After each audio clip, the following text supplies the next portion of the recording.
Assalamualaikum warahmatullahi wabarakatuh. Waalaikumsalam warahmatullahi wabarakatuh. Bismillahirrahmanirrahim. Alhamdulillahi rabbil alamin. Wassalatu wassalamu ala ashrafil anbiya'i wal mursalin wa ala alihi wa ashabihil mujahidin at-tahirin, amma ba'du. Bersabda Rasulullah sallallahu alaihi wasallam, "Iza sarratka hasanatuka wa sa'atka sayyi'atuka fa anta mu'min." Apabila perbuatanmu yang baik menyebabkan engkau bahagia, apabila perbuatanmu yang baik menyebabkan engkau gembira, dan perbuatanmu yang jahat menyebabkan engkau jadi susah, itulah tanda bahwa di hatimu masih ada iman. Artinya, belum tentu orang yang berbuat baik merasa bahagia dengan kebaikan yang dikerjakannya. Dan tidak selamanya orang yang berbuat jahat sanggup menyesali perbuatan jahatnya. Oleh karenanya, apabila iman masih ada, apabila hati masih hidup, perbuatan yang baik menyebabkan orang gembira, perbuatan yang jahat menyebabkan orang susah dan gelisah hatinya. Ini mengandung pelajaran. Sekali kita berbuat baik, jangan sekali-kali menyesali kebaikan itu. Sebaliknya, satu kali kita melakukan kesalahan, hendaknya selalu menyesalinya. Kadang-kadang dalam kehidupan, karena orang tempat kita berbuat baik itu rupanya membalas air susu dengan air tuba, kita lalu menyesali kebaikan. Lahirlah kata-kata, "Nyesal saya nolong dia." Ibarat pepatah katanya, nolong anjing kejepit. Waktu kejepit setengah mati kita tolongin, begitu selesai dia dari kejepitnya, malah kita digigitnya. Saudara hadirin yang saya muliakan, dalam kehidupan sehari-hari barangkali ini kena filsafat yang disebut dorong mobil mogok.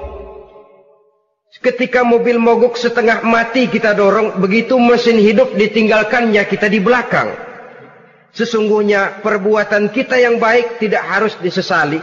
Karena disesali atau tidak, toh perbuatan itu sudah kita lakukan. Dan penyesalan atas segala kebaikan hanya akan mengurangi nilai pahala kebaikan itu sendiri. Berbahagialah apabila berbuat baik, walaupun orang yang kita melakukan kebaikan membalasnya dengan kejahatan. Menyesalah apabila berbuat kesalahan, apabila melakukan dosa, karena itu pertanda nilai iman yang masih hidup dalam jiwa kita. Saudara-saudara kaum muslimin yang berbahagia, jadi sungguh pun pahala dan dosa sesuatu yang abstrak, efeknya jelas dia mendatangkan kebahagiaan atau membawa kepada kegelisahan batin di dalam kehidupan manusia. Orang di zaman materialis kurang terangsang berbuat pahala dan terdorong melakukan dosa. Kenapa? Karena pahala tidak kelihatan, dosa tidak nampak. Kalau pahala kelihatan, barangkali nggak kuat kita mikul pahala.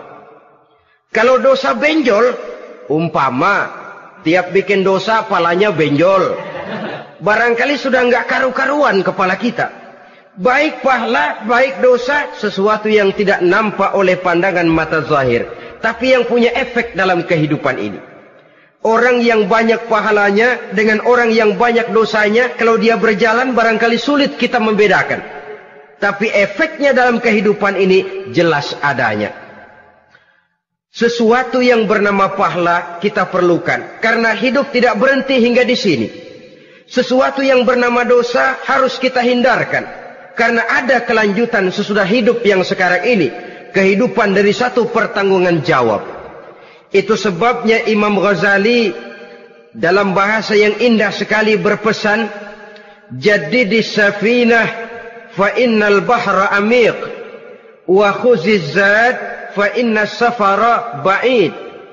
Perbarui selalu kapalmu, rawat, jaga baik-baik, dandani kapalmu, fa innal bahra amiq, karena sesungguhnya lautan ini sangat dalam. Satu bahasa yang indah dari tamsil terhadap kehidupan. Perbaiki kapalmu karena lautan ini sangat dalam. Artinya, jaga baik-baik hatimu. Pelihara iman dan keyakinanmu, karena hidup ini bagaikan gelombang lautan. Tempo-tempo air tenang, tempo-tempo ombak menggila dan menggunung. Jaga iman baik-baik karena hidup penuh dengan cobaan dan ujian. Itu maksudnya. Wa khuziz zad fa inna safara ba'id. Dan bawa bekal yang banyak karena perjalanan hidup ini sangat panjang.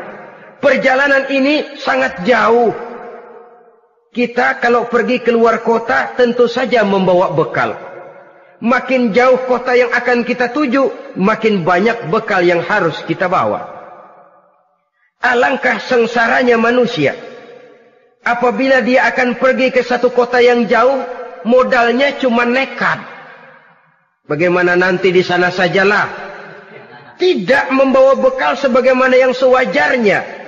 Hal yang semacam ini senangnya sih belum tentu, keblangsak dan susahnya sudah kebayang. Itu dalam kehidupan di dunia ini. Bagaimana kalau sudah bicara tentang kehidupan yang akan datang? Karena sesungguhnya hidup ini merupakan satu perjalanan yang sangat panjang. Sejak kita tinggal di alam arwah, pada saat jasad belum lagi diciptakan Allah, ruh sudah diciptakannya lebih dahulu. Sampai kemudian kita pindah ke alam rahim, alam kandungan ibu. Untuk kemudian berpindah kepada kehidupan dunia. Dari dunia ini kita pindah ke alam barzakh. Di sana tinggal kita 100 tahun mungkin, 100.000 tahun mungkin, 1 juta tahun mungkin, menunggu saat datangnya kiamat. Lalu dari alam barzakh pindah kita ke alam akhirat. Satu perjalanan yang sangat panjang. Alangkah malangnya, alangkah sengsaranya jika tahu kita begitu panjangnya perjalanan hidup ini, tidak ada bekal yang kita bawa. Artinya kesengsaraan, kesulitan yang bertali-tali sudah jelas akan menimpa kita. Kalau pergi kita keluar kota membawa bekal uang, membawa bekal makanan, apa bekal yang mesti kita bawa? Apabila kita kembali ke alam barzakh, kembali ke alam kubur, berkumpul di padang mahsyar di akhirat nanti. Nasi yang mau kita bawa, uang yang mau kita bawa, tentu tidak lagi. Karena kehidupan materialis selesai di atas liang lahat. Bila masuk kita ke liang lahat, disitulah pahala dan dosa memegang peranan yang sangat penting. Maka pada pertemuan malam ini kita akan bicara tentang pahala dan dosa itu. Saudara-saudara kaum muslimin rahimakumullah. Yang dinamakan pahala, kata Imam Ali Al-Jurjani dalam kitab At-Ta'rifatnya, ma yastahiqqu bihi ar-rahmatu wal maghfiratu minallahi ta'ala. Sesuatu yang pelaksananya berhak untuk mendapat rahmah dan ampunan dari Allah. Dengan kata lain, nilai pahala adalah akibat dari perbuatan-perbuatan di dalam melaksanakan perintah dan anjuran yang ada di dalam kehidupan agama. Apabila perintah dan anjuran kita laksanakan, nilai pahala itu lalu datang. Nah, nilai pahala dalam Islam, menurut konsepsi Quran, Allah menjelaskan, man jaa bil hasanati falahu asyru amsalihha. Barang siapa yang datang membawa satu kebajikan, barang siapa yang melaksanakan satu kebaikan, maka dia akan mendapat balasan 10 kali dari kebaikan yang dikerjakannya. 10 kali ini pun masih dilipat gandakan dengan 7. 7 ini pun masih dikalikan 100. Dan itu pun masih ditambah dengan pernyataan, wallahu yudha'ifu liman yasha. Allah masih akan melipat gandakan perbuatan baik seseorang yang dikehendakinya. Itulah nikmatnya dalam Islam. Tetapi sebaliknya, wa man jaa'a bisayyi'ati fala yujza illa mislaha. Barang siapa yang melakukan satu kejahatan, dia tidak akan mendapat balasan kecuali sesuai dengan kejahatan yang dikerjakannya. Alangkah rahman dan rahimnya Allah. Orang yang berbuat baik dibalas 10, dikali 7, dikali 100, masih dilipat gandakan pula. Tapi orang yang berbuat jahat tidak akan mendapat balasan kecuali sesuai dengan kejahatan yang dikerjakannya. Ini kan beda dengan sifat kita manusia. Kita ini kadang-kadang kalau dijitak membalasnya mukul. Tapi kalau orang berbuat baik kepada kita, kita enggan untuk berbuat baik kepada orang tadi. Allah tidak mengajarkan begitu. Satu kebaikan berbalas 10. Satu kejahatan berbalas dengan satu kejahatan. Maha Rahman dan Rahim Allah. Bahkan dalam Islam, niat berbuat baik saja mendapat pahala. Sedangkan niat berbuat jahat belum ditulis merupakan satu dosa sampai kejahatan itu dikerjakan oleh orang yang niat tadi. Umpamanya, saudara niat nanti malam giliran pengajian saya mau hadir di majelis taklim. Pas datang waktu malam hujan turun sangat lebat. Saudara berhalangan datang ke majelis taklim, saudara sudah mendapat pahala niat. Tapi saudara niat, nanti malam kalau turun hujan, saya mau bongkar rumahnya si fulan, saya mau curi seluruh harta bendanya. Ternyata malam, saudara tidak mengerjakan perbuatan itu belum ditulis dosa, sampai perbuatan itu benar-benar dikerjakan. Tapi lalu jangan macam-macam, kalau begitu niat aja yang baik, biar nggak usah dikerjain. Niat aja pengen ngaji walaupun tidak ada niatan untuk ngaji. Allah lebih tahu tentang apa yang terdetik di dalam hati sanubari kita. Itulah sebabnya sangat dianjurkan orang untuk melakukan segala macam kebajikan. Dan dianjurkan orang menjauhkan segala macam bentuk kejahatan. Karena dia akan berefek melahirkan dosa dan pahala. Dosa dan pahala itulah alat untuk memperoleh kebahagiaan di alam kubur, di padang mahsyar, sampai di akhirat nanti. Di dunia ini mungkin segalanya bisa kita beli dengan yang namanya uang. Keamanan kita bisa menyewa petugas untuk menjaga rumah kita. Kendaraan yang mewah bisa kita beli. Udara yang sejuk bisa kita ciptakan. Siapa banyak uang dia raja. Mungkin itu di dunia. Tapi bisa apa uang kalau kita sudah masuk ke alam kubur?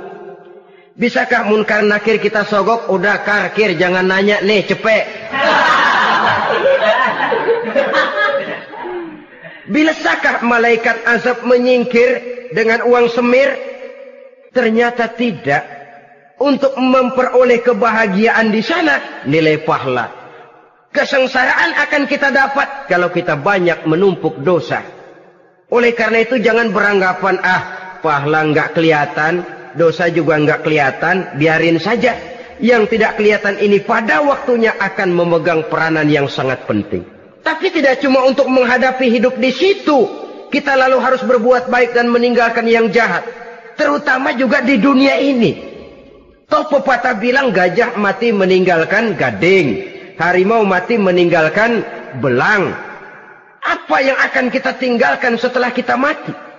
Kita ingin jasad kita boleh hancur terkubur tanah, tapi nama kita ingin hidup terus, dikenang orang 100, 1000, bahkan 1.000.000 tahun yang akan datang. Ditulis orang dengan tinta emas dalam sejarah, tercatat kita sebagai orang baik-baik. Saudara-saudara kaum muslimin rahimakumullah.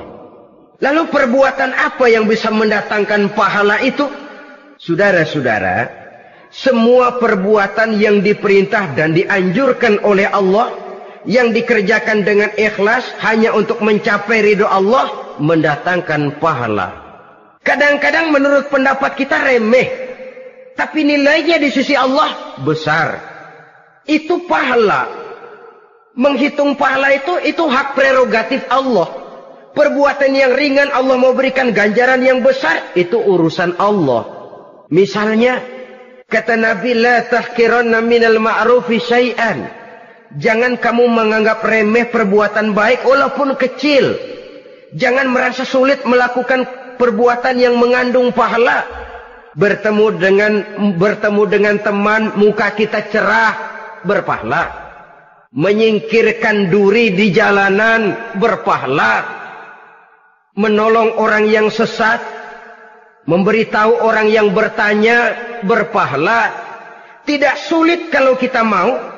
Yang diperintah dan dianjurkan oleh agama itu perbuatan yang mengandung nilai-nilai pahala. Masalahnya cuma tinggal mau atau tidak dan dikerjakan dengan ikhlas. Bertemu teman mukanya cerah, pahala. Menyingkirkan duri di jalanan, pahala. Sedekah, pahala. Tidak berupa perbuatan, bisa berupa ucapan. Misalnya bersolawat, pahala. Bertasbih dan bertahmid, pahala. Kata Nabi, kalimatani khafifatani 'alal lisan, saqilatani fil mizan. Ada dua kalimat yang enteng di lidah tapi berat di timbangan akhirat nanti. Apa itu?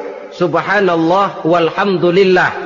Itu kan amalan yang ringan, perbuatan yang mudah saja, tapi nilainya demikian besar dalam pandangan Allah. Jadi pendeknya, perbuatan yang bernilai pahala adalah perintah dan anjuran agama yang dilaksanakan dengan ikhlas semata-mata untuk mencapai ridho Allah, itu mengandung pahala. Niat dasarnya itu harus karena Allah. Landasannya harus karena ikhlas. Bukan cuma sekedar basa-basi, tidak karena ingin dipuji orang, tidak karena mengharap tanda jasa, tapi ikhlas semata-mata. Dari perbuatan yang paling kecil dan mudah sekali sampai kepada amalan-amalan yang besar dan memerlukan biaya yang besar, seperti melaksanakan ibadah haji, seperti jihad fi sabilillah, membangun masjid, membangun pondok-pondok pesantren, membangun pusat-pusat kesehatan, membangun jalan-jalan umum, termasuk menjaga keamanan.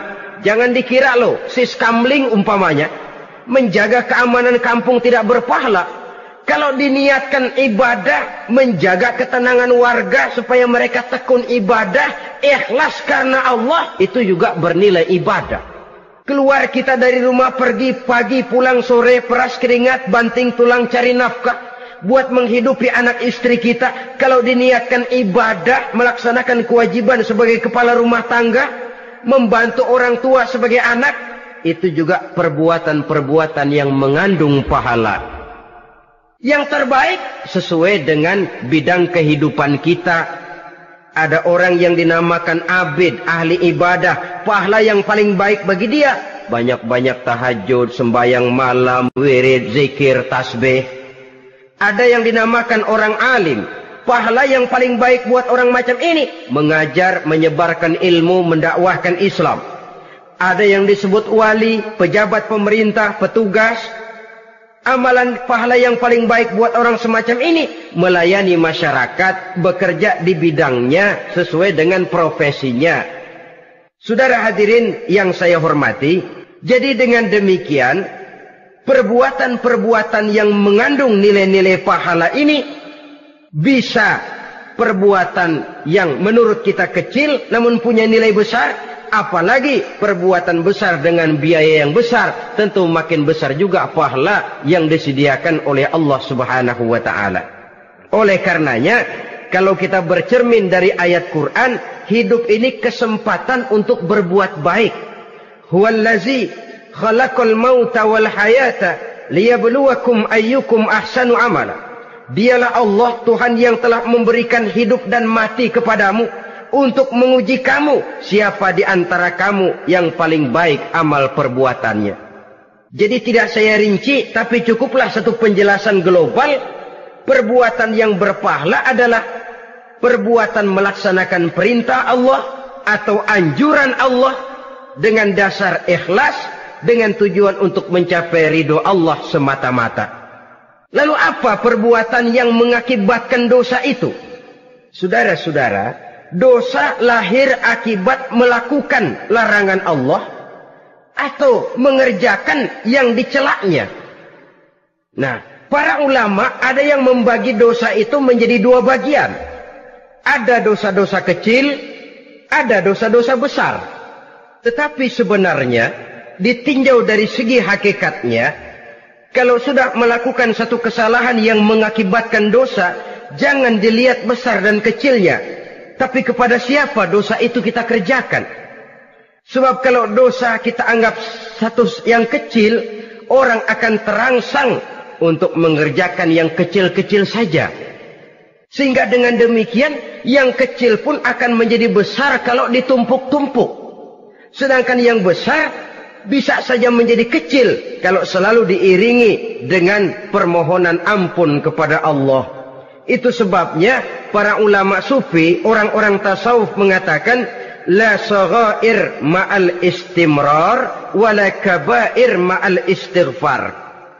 Tidak ada dosa yang kecil kalau dikerjakan terus-menerus, dan tidak ada dosa yang besar kalau digempur tiap saat dengan perbuatan istighfar atau memohon ampun kepada Allah Subhanahu wa taala. Cuma saja pada umumnya, karena dosa-dosa kecil itu lebih mudah taubatnya, dan ada janji Nabi, barang siapa yang meninggalkan dosa-dosa besar akan diampuni dosa-dosanya yang kecil-kecil. Oleh karena itu, pada kesempatan ini kita akan juga bicarakan apa saja yang termasuk klasifikasi dosa-dosa besar, dengan harapan kita bisa menjaga diri, menyelamatkan diri, jangan sampai terjatuh ke dalam dosa-dosa yang besar tadi. Tetapi bukan berarti kita harus terangsang melakukan dosa-dosa yang kecil. Ah, biarin kecil ini, tobatnya gampang. Ah, dosa kelas teri. Ah, dosa itu kan tidak kelihatan. Lalu terangsang melakukan perbuatan dosa-dosa walaupun kecil, kalau berlarut terus-menerus dia akan tumbuh menjadi dosa yang besar. Oleh karenanya jangan sampai mengundang pengertian kalau kita membicarakan dosa-dosa yang besar lalu terangsang melakukan dosa-dosa yang kecil, karena bagaimanapun juga dosa kecil dan dosa besar sama dalam arti kepada Allah kita melakukan kesalahan. Dan dosa yang kecil pun kalau bertumpuk, dia akan menjadi banyak.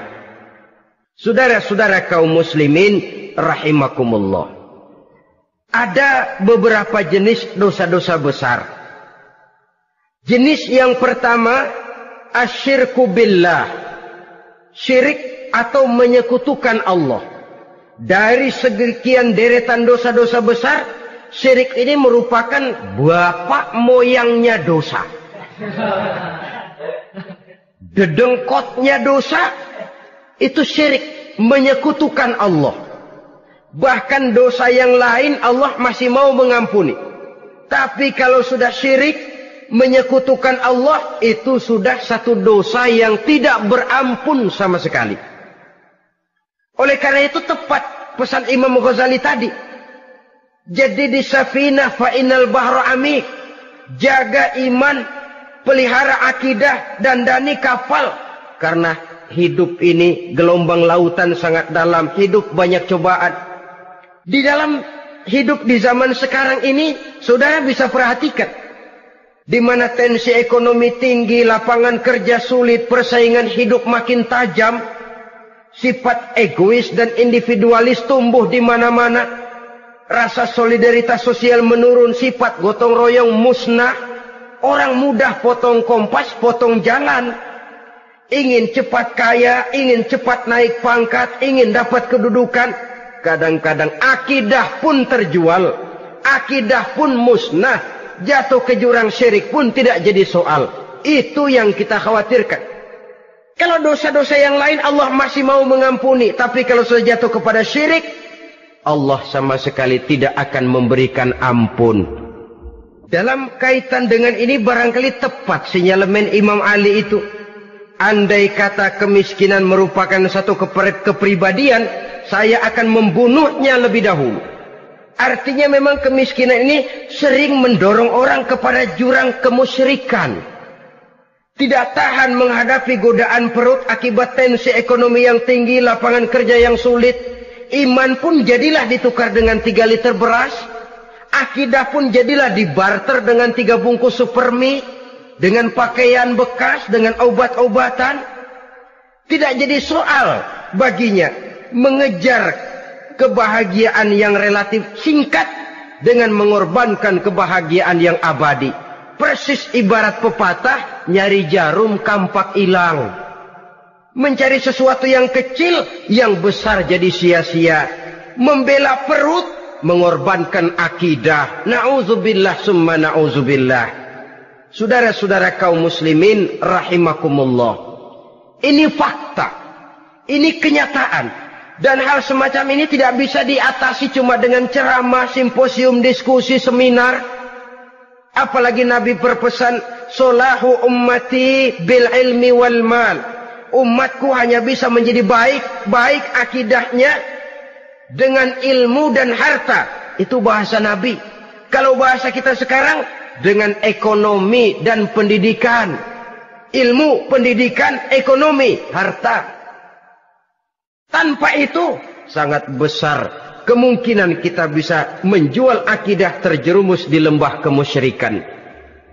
Maka terutama kepada saudara-saudara saya, muslimin yang terpencil jauh dari kota-kota besar, yang kadang dalam kehidupan seharinya imannya sering digoda oleh supermi, akidahnya sering ditantang oleh pembagian beras, pakaian-pakaian bekas, obat-obatan dan sebagainya. Jaga dan bentengi akidah kita. Lebih baik nyawa berpisah dari badan, asal iman jangan berpisah dari hati. Kepada adik-adik saya para remaja, para pemuda di kota-kota besar, yang iman dan akidahnya sering ditantang dengan minuman-minuman keras, fasilitas-fasilitas yang menghanyutkan, yang secara terarah dan praktis sedikit demi sedikit menggiring kita untuk keluar dari nilai-nilai akidah. Hati-hati, jaga baik-baik, sebab intan paling mahal, mutiara paling berharga, tidak lain nilai iman ini. Tergelincir kita daripadanya, jatuh ke lembah kemusyrikan, jatuh ke satu dosa yang teramat besar, yang Allah tidak akan pernah memberikan ampun lagi. Ini dosa besar yang pertama. Yang kedua, qatlun nafsi illa bil haq. Membunuh orang tanpa alasan yang benar. Di zaman kesulitan ekonomi kadang-kadang orang mudah nekat. Tengok saja. Kadang-kadang karena pasal uang 100-200 perak saja nyawa bisa melayang. Kadang-kadang karena urusan yang remeh, salah omong, salah ambil, salah ucap, salah pegang, nyawa bisa jadi melayang. Alangkah murahnya nyawa, seakan-akan kita yang punya. Padahal nyawa itu hak milik Allah. Tidak pantas kita merampasnya, tidak pantas kita menghilangkannya dari jasad seseorang. Oleh karenanya, membunuh orang merupakan satu dosa yang sangat besar. Jangankan kepada orang yang seakidah, orang yang lain akidah saja pun, kalau dia hidup berdamai, rukun, berdampingan, kita harus melindungi. Apatah lagi teman seakidah sendiri. Saudara-saudara kaum muslimin rahimakumullah. Pantas kalau Nabi menyatakan, apabila dua orang Islam sudah saling berkelahi, berbunuh-bunuhan, al-qatil wal maqtul finnar. Yang membunuh dan yang dibunuh, dua-duanya sama-sama masuk neraka. Sahabat heran, ya Rasul, kalau yang membunuh masuk neraka sih wajar, tapi yang terbunuh kok neraka juga, kenapa? Kata Rasul, sebenarnya dia juga cuma sudah niat untuk membunuh, cuma keduluan saja. Andai kata dia tidak terbunuh, tentu dia yang akan membunuh. Saudara-saudara kaum muslimin rahimakumullah. Islam sesuai dengan namanya adalah agama damai. Kita tidak boleh mencari-cari musuh. Walaupun tidak boleh lari kalau bertemu musuh. Oleh karenanya, pantang seorang muslim menimbulkan benih keonaran menjadi biang kerok buat lingkungannya. Sesuai dengan namanya, seorang muslim adalah seorang yang dalam hidup senantiasa berusaha menebarkan salam, menebarkan kedamaian, ketenangan dan ketentraman. Dengan prinsip, musuh jangan dicari, bertemu pun jangan lari. Yang ketiga, termasuk dalam kelompok dosa besar ini, syurbul khamr, meminum minuman keras. Termasuk di dalam kata khamr ini ganja, morfin, narkotik. Sebab apa? Jenis minuman semacam itu tidak hanya merusak keadaan sekarang, tapi sekaligus merusak kehidupan yang akan datang. Kalau itu jatuh di tangan generasi muda, artinya kan merusak kehidupan masa depan daripada suatu bangsa. Karena apa? Remaja dan pemuda merupakan bentuk miniatur daripada kehidupan bangsa. Akan bagaimana warna umat Islam di Indonesia. Bahkan akan bagaimana warna Indonesia 30, 40, 50 tahun yang akan datang. Remaja sekarang jawabannya. Kalau remaja kita sekarang ini kerjanya cuma bisa nyekek botol, insya Allah bangsa Indonesia 30-40 tahun yang akan datang akan tumbuh menjadi bangsa teler. Tidak banyak yang bisa kita harapkan. Remaja adalah gambaran masa depan dari satu bangsa, dari satu umat. Dan remaja itu di dalam dirinya secara fitrah terkumpul semua bakat, terdapat semua kemungkinan. Kita ini lahir membawa sifat pemimpin, tapi juga membawa sifat pengacau. Kita ini ada bakat jadi orang jujur, ada bakat jadi pengkhianat. Kita ini ada bakat menjadi orang baik-baik, kita juga punya bakat jadi biang kerok. Kita kemungkinan bisa jadi pemimpin bangsa, tapi juga bisa menjadi pemimpin bangsat. Nanti lingkungan dan pendidikan akan menumbuhkan, membentuk mana yang tumbuh lebih subur. Kalau lingkungan dan pendidikannya lebih banyak bercerita tentang kejujuran, maka nilai kejujuran yang akan tumbuh lebih banyak dalam jiwanya. Dan insya Allah diharapkan dia akan menjadi manusia yang jujur di kelak kemudian hari nanti.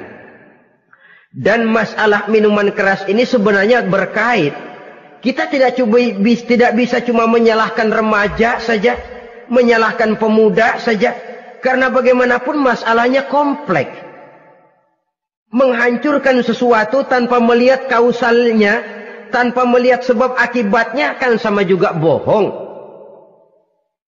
Kemungkinan karena broken home, kemungkinan karena pergaulan, kemungkinan karena kurang perhatian orang tua, kemungkinan karena akibat bacaan, tontonan, atau fasilitas berupa dibukanya pabrik-pabrik minuman keras, dijualnya minuman-minuman keras, di warung-warung yang remang-remang, yang memberikan kenikmatan, kebahagiaan dan kebanggaan tersendiri, sehingga akhirnya orang terangsang untuk datang dan minum di sana. Pada dasarnya memang sepele, cuman minum, nggak ngerugiin orang lain kan? Iya, pada waktu minum. Tapi dikala sudah mabuk, out of control, apapun bisa kita lakukan. Yang kita ucapkan kita tidak sadari lagi. Yang kita kerjakan tidak kita sadari lagi. Dikala itu segala macam kejahatan bukan sesuatu yang tidak mungkin untuk kita laksanakan. Nggak ngerugiin orang lain. Memang pada saat mau minum. Tapi begitu minum, mabuk, kita bisa merugikan orang lain. Setidaknya merugikan diri sendiri. Pertumbuhan IQ menjadi lemah. Semangat kehidupan hilang. Gairah kerja menurun kalau tidak ada sama sekali. Lalu apa? Apa yang bisa kita lakukan di dalam kehidupan? Dan akan lebih celaka kalau ini menimpa kehidupan generasi muda kita. Kadang-kadang yang ironi ya, kalau yang orang tuanya mampu barangkali masih tertolong. Tapi yang orang tuanya kondisi ekonomi lemah masih kepengen teler juga. Orang tuanya nggak mampu masih pengen mabuk. Dari ganja, morfin nggak dapat, akhirnya kaleng cat diisepin. Yang penting kan bisa teler. Mendatangkan satu kebahagiaan tersendiri. Itu sebabnya memang satu kejahatan menurut teori polisi ya, hanya bisa terjadi karena faktor N dan K. Niat dan kesempatan. Niat ada, kesempatan ada, jadi orang jahat. Kurang salah satunya, biasanya kejahatan terbendung. Niat ada, kesempatan tidak ada, sulit berbuat jahat. Kesempatan ada, niat tidak ada, tidak mungkin orang jahat. Tapi yang paling dominan sebenarnya niat. Kalau niat sudah kuat, kesempatan bisa dicari. Kesempatan bisa diciptakan. Biar hansip nongkrong, ditungguin lengahnya. Iya biarin. Jam 11 sampai jam 2. Matanya melotot. Jam 3 dia mulai ngulet, ngempet. Nah, di saat itu saya masuk ke rumahnya. Kalau niat kuat, kesempatan bisa diciptakan. Dan kalau sudah niat, ini masalah hati. Kalau sudah masalah hati, menyangkut soal moral. Moral artinya sudah masuk kepada kehidupan agama. Saudara-saudara kaum muslimin rahimakumullah. Yang keempat yang termasuk jenis dosa besar, az-zina, perbuatan zina. Di zaman pergaulan bebas dengan prinsip free love, free sex ini, tengok sudah berapa banyak gadis-gadis bergelimpangan jadi korban. Berapa banyak bayi-bayi yang lahir ke dunia tanpa tahu kemana dia mesti memanggil bapak. Apakah deretan jumlah korban ini masih harus bertambah lagi? Paling tidak, biarlah yang sudah jadi korban. Tapi jangan bertambah lagi hendaknya. Masing-masing kita berupaya menahan diri. Termasuk dalam kategori zina ini. Yang merupakan cabang-cabangnya. Liwat, homoseks, lesbian, masturbasi. Bahkan masturbasi itu termasuk jenis zina tangan. Dan itu juga merupakan satu dosa. Di samping dosa juga merusak diri. Karena bagaimanapun juga dia akan mengurangi kemampuan daya pikir seseorang. Maka agama memberikan jalan keluar. Pesan Nabi, ya ma'syara syabab, man istata'a minkumul ba'at falyatazawwaj. Hai para pemuda, kata Nabi, barang siapa di antara kamu yang sudah bisa ba'at, yang sudah mampu ba'at. Ba'at itu artinya memberikan nafkah. Baik nafkah zahir maupun nafkah batin, falyatazawwaj, maka hendaklah dia kawin. Jadi yang maksud ba'at ini ya nafkah zahir, ya nafkah batin. Kita kadang-kadang cuma bisa ngasih nafkah batin saja sudah merasa pokoknya kan saya sanggup untuk kawin, lalu kawin tanpa kehilangan, dengan kehilangan pertimbangan. Saudara-saudara, wa in lam yastati', adapun kalau dia belum mampu, fa alaihi bisyam, hendaknya dia banyak puasa. Fa innahu lahu wija, karena puasa itu akan merupakan benteng jangan sampai orang memperturutkan hawa nafsunya. Andai kata puasa belum hobi, banyaklah olahraga para pemuda, para remaja. Karena dengan olahraga, pemikiran untuk memperturutkan hawa nafsu agak sedikit terkendali dan energi tersalurkan dalam bentuk yang positif. Pendeknya kreatif, banyak kegiatan.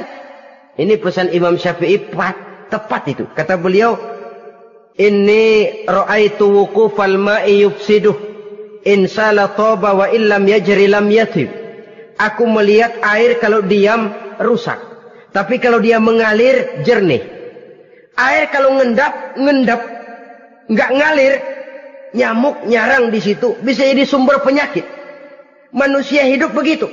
Kalau nggak punya kegiatan, nggak kreatif, kerjanya cuma ndelohom, ayam-ayam, akhirnya jadi ngerusak. Ngomongin orang, si ano ngapa, ano. Kebangetan nggak ngapa-ngapain, orang aja dipontenin.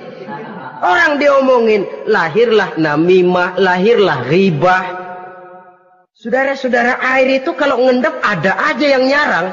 Tapi kalau dia ngalir, orang ada kesibukan, insya Allah dia tidak akan jatuh kepada sesuatu yang bisa mengundang dosa. Isilah waktu dengan hal-hal yang bermanfaat. Karena hidup ini singkat dan tidak berjalan mundur ke belakang. Mundur hancur, berhenti diinjak orang. Sekali melangkah, jangan surut mundur ke belakang. Homoseks terlepas dari penyakit kejiwaan. Sekarang ini kan sudah ada persatuan kaum gay katanya. Meminta perlakuan yang sama dan agar dibolehkan kawin sesama mereka. Secara manusiawi boleh. Secara manusiawi kita hargai mereka. Tapi dari kacamata agama ini jelas merupakan penyimpangan. Dan penyimpangan merupakan suatu dosa. Terlepas dari pertimbangan manusiawi. Jangan karena terlalu memperturutkan suara manusiawi, lalu kita mengesampingkan agama. Termasuk lesbian, wadon karo wadon. Kalau homo itu kan lanang karo lanang katanya. Saudara-saudara kaum muslimin rahimakumullah. Ini bukan penyakit baru.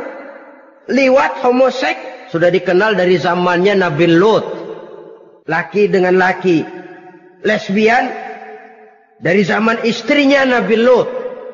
Terlepas dari penyakit kejiwaan, dari segi agama, ini merupakan penyimpangan dan merupakan dosa yang besar.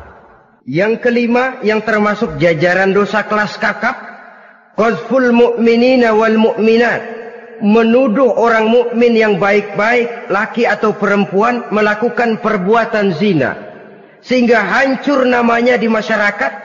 Ini merupakan satu perbuatan dosa yang sangat besar dan sangat dimurkai oleh Allah. Saudara-saudara kaum muslimin rahimakumullah. Oleh sebab itu tentang masalah ini, kalau memang tidak ada saksi, jangan sembarang kita enteng lidah menuduh orang lain berbuat zina, menuduh orang lain berbuat serong. Dosanya kelewat besar di dalam kehidupan. Karena apa? Mencari harga diri itu berat. Memelihara kehormatan diri jauh lebih berat. Satu kali orang dihancurkan namanya di masyarakat, dia akan terisolir jadinya. Oleh karenanya, berlindung kita kepada Allah. Jangan sampailah dihinggapi oleh sifat ini. Karena sentimen kita kepada seseorang, karena hasad kita kepada seseorang, tidak senang melihat orang lain lebih maju, lalu lidah ini seenaknya saja mengucapkan kata. Padahal sanksi dan resikonya sangat besar. Yang kita tuduh barangkali mendapat pahala dari Allah. Kita sendiri yang menuduh tanpa saksi, tanpa alasan yang benar, mendapat dosa yang sangat besar. Saudara-saudara, memang kadang-kadang aneh dalam hidup ini. Seorang pelacur biasanya bisa menjaga mulutnya di masyarakat. Kata-katanya baik, sopan. Kenapa? Karena mulut yang satu sudah tidak terjaga.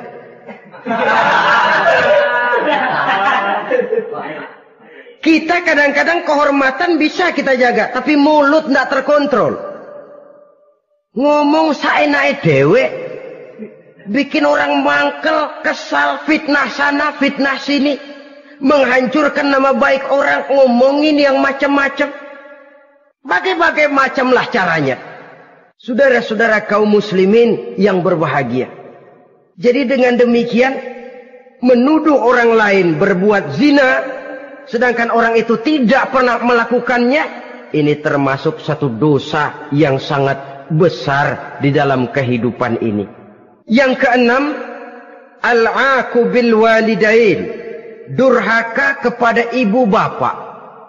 Seorang anak, bagaimanapun banyak nilai ibadahnya, banyak kebaikan di masyarakat, menyandang berbagai macam gelar, pangkat dan jabatannya tinggi, tapi kalau sudah durhaka kepada kedua orang tuanya, alamat hidup tidak lagi membawa keberkahan. Dan itu dosa yang sangat besar. Sampai Nabi sabdakan, ridho Allah ada di dalam keridhaan ibu bapak. Murka Allah pun ada di dalam kemurkaan ibu dan bapak. Walaupun belum tentu setiap kita orang tua, tapi yang jelas setiap kita adalah anak. Dan setiap anak punya ibu dan bapak. Jangan sampai kacang lupa kepada kulitnya. Saudara-saudara kaum muslimin rahimakumullah. Durhaka kepada ibu bapak merupakan perbuatan yang sangat dimurkai oleh Allah. Apalagi ibu yang telah melahirkan kita, bahkan mengandung kita. Begitu juga bapak yang telah berusaha peras keringat banting tulang untuk mengasuh membesarkan kita. Tidak ada perbuatan baik yang kita lakukan untuk bisa menebus kebaikan daripada ibu dan bapak kita. Setidaknya kalau belum bisa berbuat baik kepadanya, kepada keduanya, janganlah menyakiti hati keduanya. Itu saja dulu yang harus dijaga. Kadang-kadang sudah berbuat baik enggak, nyakitin melulu. Sudah nyenangin belum bisa, saban sehari nyakitin saja. Padahal kedua orang tua itu doanya manjur, sebagaimana sumpahnya juga bisa jadi kenyataan. Dan sering bahkan menjadi kenyataan. Sampai ibu bapak sudah wafat, sudah meninggal sekalipun, kewajiban berbakti masih harus terus dilakukan oleh seorang anak. Lalu yang ketujuh, at-tawalli yaumaz zahfi, berpaling pada hari pertempuran. Orang sedang sibuk-sibuk menghadapi musuh, maksudnya berjuang membela agama ini, dia lari menyelamatkan diri. Pengecut, mental munafik. Ayo, kalau demi agama, mari kita maju ke depan. Allahu Akbar. Yang besar Allah, yang lain kecil semua. Maju. Orang lain maju serentak, dia mundur jauh ke belakang. Mental munafik, mental calo istilah sekarang ini. Oh, itu calo, mental calo. Tuhan gedek banget itu. Coba ya, calo itu paling sibuk nyuruh penumpang naik. Tapi sementara penumpang naik sampai ke tempat tujuan masing-masing, calonya nggak kemana-mana, diem aja di situ. Cuma orang aja disuruh naik. Saudara-saudara, kerja bakti, orang turun ke comberan, dia naik ke tempat tidur. Mundur di hari pertempuran, menyebabkan orang lain gugur, dia sendiri menyelamatkan diri. Mental pengecut, mental munafik, itu merupakan dosa yang sangat besar. Saudara-saudara kaum muslimin rahimakumullah. Itu sebabnya agama itu memerlukan keberanian. Memang, tapi bukan keberanian yang tanpa perhitungan. Sebab berani tanpa berhitung namanya berani babi. Kita berani kalau benar, kita harus takut kalau salah. Jangan dibalik. Salah berani, nekat namanya. Benar takut, pengecut namanya. Orang yang pengecut adalah orang yang takut membela kebenaran. Orang yang nekat sesungguhnya udah salah nggak malu lagi. Udah salah nekat lagi. Merasa rugi berbuat kebaikan, puas kalau berbuat kejahatan. Padahal Nabi pesan, siapa yang berbuat dosa sambil tertawa, nanti dia akan masuk neraka sambil menangis. Karena itu dipesan pula di dunia ini, sering-seringlah mencuci mukamu dengan air mata taubat. Cuci lidahmu dengan zikir kepada Allah. Bersihkan hatimu dengan air ikhlas. Saudara-saudara kaum muslimin rahimakumullah. Kan ada toh orang berbuat baik nggak gembira. Tapi berbuat jahat malah puas. Atau sama saja orang lain berbuat baik, hatinya kesel. Orang lain berbuat jahat, dia malah mendukung. Atau orang lain tergelincir berbuat jahat, dia malah girang. Ini kan tidak objektif. Karena yang berbuat baik, orang yang dia keselin, dia nggak seneng. Tetapi karena yang berbuat jahat, orang yang dia senengin, dibenerin juga. Itu nggak objektif namanya. Mundur di hari pertempuran pada saat saudara-saudara kita sedang menghadapi musuh, sikap pengecut yang sangat dibenci Allah. Yang kedelapan, termasuk kelompok dosa besar, aklu malil yatim, makan harta anak yatim. Kadang-kadang ada orang mengeksploitir loh nasib anak-anak yatim. Karena biasanya para dermawan peka kalau mendengar nasib yatim, memberikan santunan. Si yatim belum makan, yang ngurusin udah pada kenyang. Mengeksploitir, memakan harta anak yatim termasuk dosa yang sangat besar. Sehingga Nabi pesan, ana wa kafilul yatim kahataini yaumal qiyamah. Aku dan orang yang menyantuni anak yatim seperti dua jari ini di hari kiamat. Rumah yang paling dimuliakan Allah adalah rumah yang di dalamnya ada anak yatim yang hidupnya dihormati. Hidupnya disantuni, keperluannya dicukupi. Maaf saja, tahap kita menyantuni anak yatim ini baru tahap setahun sekali. Kalau Muharram kita agungkanlah, kita besarkan. Lebaran yatim katanya. Kita kumpulkan dana, kita usap kepala yatim, kita kumpulkan beras. Kita bagikan hari itu. Perkara bulan depan kelaparan, kita tutup kuping. Perkara bulan berikutnya dia kelaparan, kita masa bodoh. Bahwa di bulan Muharram kita santuni yatim piatu itu sudah baik. Tapi akan lebih baik lagi kalau kita sanggup menjadi bapak asuh mereka, memikirkan sekolah mereka, ada kontinuitas. Kalau mereka diasuh oleh orang lain, lalu bertukar agamanya, berpindah akidahnya, kita ngomel habis-habisan. Tapi kita ada kemampuan, kita tidak mau berbuat semacam itu. Ya sama juga bohong namanya. Saudara-saudara kaum muslimin rahimakumullah. Orang yang menyantuni yatim mendapat pahala besar. Tapi orang yang mengkorup harta anak yatim, dosanya juga sangat besar. Berhati-hatilah kalau kita diberikan kepercayaan oleh masyarakat untuk mengurus anak-anak yatim. Karena pahalanya besar, resikonya juga besar. Yang ke-9, syahadatuz zur, sumpah palsu. Sebab sumpah palsu ini menggunakan nama Allah untuk sesuatu yang tidak benar. Nama kita saja dibawa untuk yang tidak benar, kita jengkel. Nama kita dipalsukan untuk sesuatu yang tidak baik, kita kadang-kadang jengkel, tidak puas jengkel, menuntut melalui saluran hukum. Kenapa? Nama saya dicatut. Bagaimana lagi kalau nama Allah kita pakai untuk bersumpah, sumpahnya palsu, menguntungkan kita, merugikan orang lain, Allah murka betul. Maka sumpah palsu termasuk deretan dosa-dosa besar. Apalagi yang ke-10, aklur riba, makan riba alias renten. Ini kan yang cepat mendatangkan uang. Kadang-kadang kalau yang bikin riba itu orang awam barangkali, ya masih kita maklumi. Kadang-kadang penyakit ini datang menimpa mereka juga yang kita kenal kebaikannya. Bahkan suka datang ke musola, rajin ke masjid kadang-kadang. Riba masih dimakannya. Karena cara cari duit paling enak. Duit utuh, tambahnya terus masuk. Na'udzubillah summa na'udzubillah. Itu yang diibaratkan dalam perjalanan Mi'raj waktu Nabi diperlihatkan neraka. Orang perutnya sebesar rumah dililit ular. Diseret-seret itu hancur perutnya, dibulatkan lagi, diseret lagi, hancur lagi, dibulatkan lagi, terus menerus begitu. Dia berteriak, mengerang, mengeluh, mengaduh kesakitan.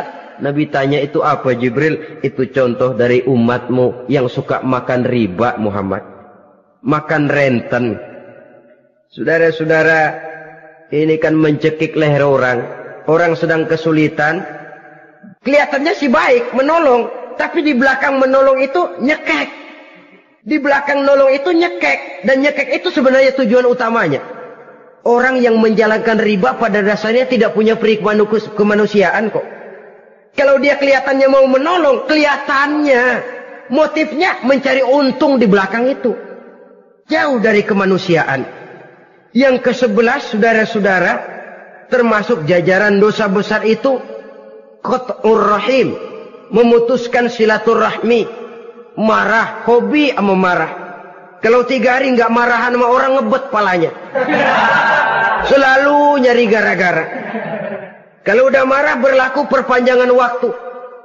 Tahun, 2 tahun, kadang-kadang seumur hidup. Saudara hadirin yang saya muliakan. Apalagi mengurangi timbangan termasuk kelas dosa besar. Makan suap termasuk dosa besar. Semir menyemir dosa besar. Apalagi bunuh diri. Nah ini, bunuh diri dosa besar. Assalamualaikum warahmatullahi wabarakatuh. Waalaikumsalam warahmatullahi wabarakatuh. Bismillahirrahmanirrahim. Alhamdulillahi rabbil alamin. والصلاة والسلام على أشرف الأنبياء والمرسلين وعلى آله وأصحابه المجاهدين الطاهرين